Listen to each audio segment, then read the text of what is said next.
আসসালামু আলাইকুম, কেমন আছেন সবাই? আলহামদুলিল্লাহ, আমি আল্লাহর রহমতে ভালো আছি।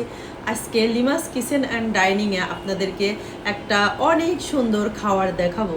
সেটা কি জানেন? এই যে এগুলা কি চিনেন সবাই? তেঁতুল। তেঁতুল কি কখনো আমার মতো এভাবে মাখিয়ে খেয়েছেন? চলেন দেখাই কিভাবে মাখাই তেঁতুল।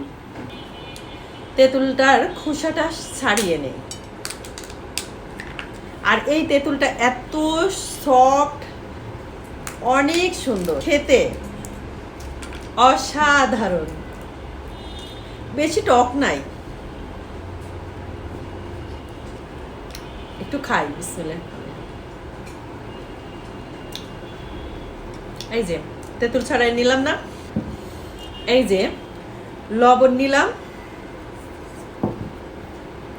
মরিচের গুঁড়া নিলাম, হলুদের গুঁড়া নিলাম,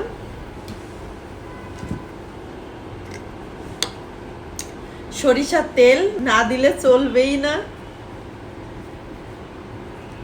সরিষার তেলটা দিলে তেঁতুল মাখানোটা জাস্ট ওয়াও। সঙ্গে কিন্তু একটা মজার জিনিস লাগবে, এটা কি জানেন? কিসের পাতা? লেবুর পাতা। লেবুর পাতাটা দেওয়া লাগবে এই কারণেই যে লেবুর পাতার যে ফ্লেভারটা, এটা তেঁতুল মাখানোটাকে আরো অনেক গুণে স্বাদ বাড়িয়ে ফেলবে। তো এই লেবুর পাতাটা চটকিয়ে নিতে হবে।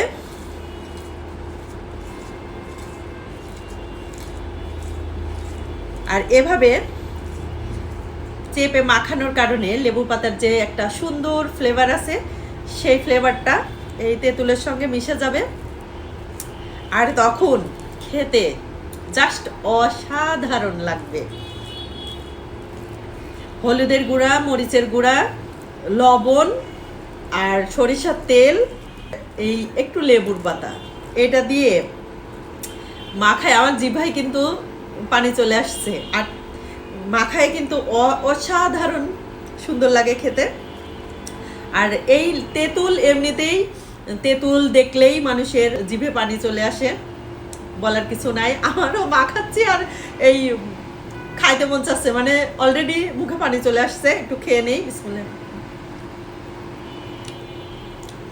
হলুদের গুঁড়া, মরিচের গুঁড়া, সরিষার তেল আর লেবু, লবণ একসঙ্গে এভাবে মেখে যারা এখনো খাননি তাদেরকে বলবো অবশ্যই খাবেন, অবশ্যই খাবেন। কি যে ভালো লাগে, না খেলে বুঝতে পারবেন না। তো সবাই খেয়ে দেখবেন। আমি এখন খাই। সবাই ভালো থাকবেন। আসসালামু আলাইকুম।